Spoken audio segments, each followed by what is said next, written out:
भगवान बाबा हनुमान जी को प्रणाम। महान त्यागी बाबा जुमदेव जी को प्रणाम। परमात्मा एक। मी बाबाची सेविका ज्योती जगने। सर्वांना माझा आदरपूर्वक नमस्कार जी। मी प्रचार प्रसारच्या माध्यमातून तुमच्यापर्यंत हे अनुभव पोहोचवण्याचं काम करते। पहा शिवकांनो, मी तुम्हाला एक पिंपळगाव इथलं एक अनुभव सांगत आहे। हे ज्यांच्या सोबत अनुभव घडलेले आहेत त्यांचं नाव हौशीलालजी म्हात्रे।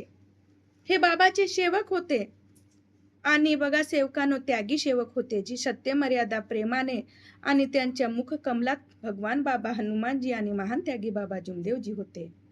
याच्या प्रपंच चांगलंच साधत होतं आणि बघा काही दिवसानंतर त्यांच्यावर किती आपत्ती आली। त्यांच्या चुकामुळे त्यांनी काही चुका केले, काही शब्द वाईट बोलले ते, आणि एके दिवशी जंगलामध्ये शेऱ्या चारवण्याकरिता गेले। ते शेऱ्या चारवण्यासाठी जंगलामध्ये जायचे हौशीलालजी म्हात्रे। एके दिवशी असंच केलं, शेऱ्या वगैरे नेल्या आणि शेऱ्या चारायला बसले आणि त्याला एका झुडपामध्ये काही झुडूप हल्ल्यासारखं दिसलं। त्यांना वाटलं वाघ तर नसेल, असं झुडूप हालत होतं की असं वाटलं त्यांना की वाघ तर नसेल। त्यांनी एक काडी पकडली। ते मार्गातले सेवक आहेत, त्यांना असा विचार करायला नको पाहिजेत होता जी।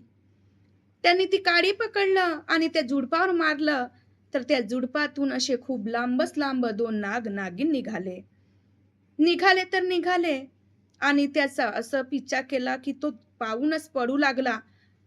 पडता त्यांच्या पायाला लागली ठेस आणि त्या पायातून ब्लड निघायचा जी, आणि तो हौशीलालजी जे म्हात्रे होते ते जाग्यावरच पडले। सापाने त्यांचा पिच्छा नाही सोडलं। जसे पडले नाही तसंच डान्स करणं सुरू केलं नागिनने। असं डान्स केलं की त्याच्या पायातून असे लेदे पाडायचे जी। एवढा ब्लड आणि असं गड्डे होऊन गेले होते, काय सांगू तुम्हाला।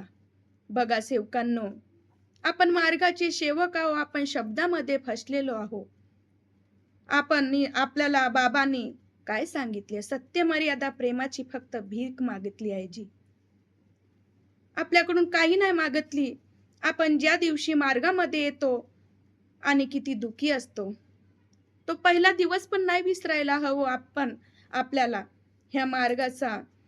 बघा, ज्या शब्दातून परमेश्वराचे शब्द निघतात, कार्यकर्ता काकाजी जवळ जातो आणि कार्यकर्ता काकाजी जे शब्द देतात त्या शब्दात भगवान बाबा हनुमानजी आपले परमेश्वर त्या शब्दामध्ये असतात। त्याच्यानंतर असे तिथेच तो बेवत झाला आणि साप पडून गेले आणि असं हिरवगार होऊन गेला होता। त्यांच्या साईडला कुणी लोक नव्हते आणि बघा थोड्या वेळात अर्धा एक तास झालं आणि काही गावातले लोक तिकडे जायला बसले, तर त्यांना हौशीलालजी म्हात्रे पडले दिसले। धावत गेले त्यांच्याकडे आणि पाहिलं तर त्यांचे शरीर असं हिरवगार झालेलं होतं जयराने की काय सांगू जी। त्याच्यानंतर त्यांनी घरी नेलं आणि कार्यकर्ता काकाजींना कॉल केले। कार्यकर्ता काकाजींनी त्यांना 7 फुकाची, 11 फुकाची आणि 21 फुकाची तीरथ सांगितले। आणि बघा शेवकांनो, त्या तीर्थामध्ये त्यांचे शरीर असं खूपच हिरवेगार होतं। त्या तीर्थामध्ये पण काकाजींना दिले, पण असं आहे का त्यांचे जीव गेलं नाही। हे परमेश्वर शक्ती एवढी अपरंपार आहे।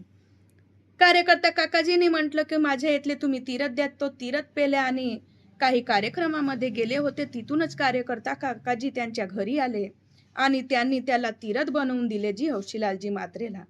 त्या तीर्थामध्ये त्याला पूर्ण आराम झाला।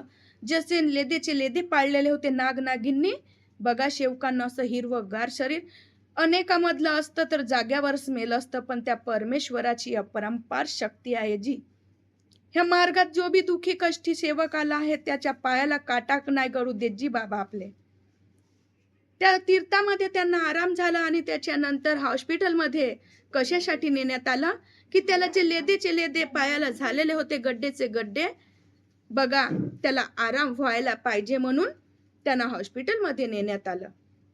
एवढं डान्स केलेले हौशीलालजी म्हात्रेला काही झालं नाही आणि जे घाव पण होते ते पण बुजले जी। त्यांना 100% आराम झालं।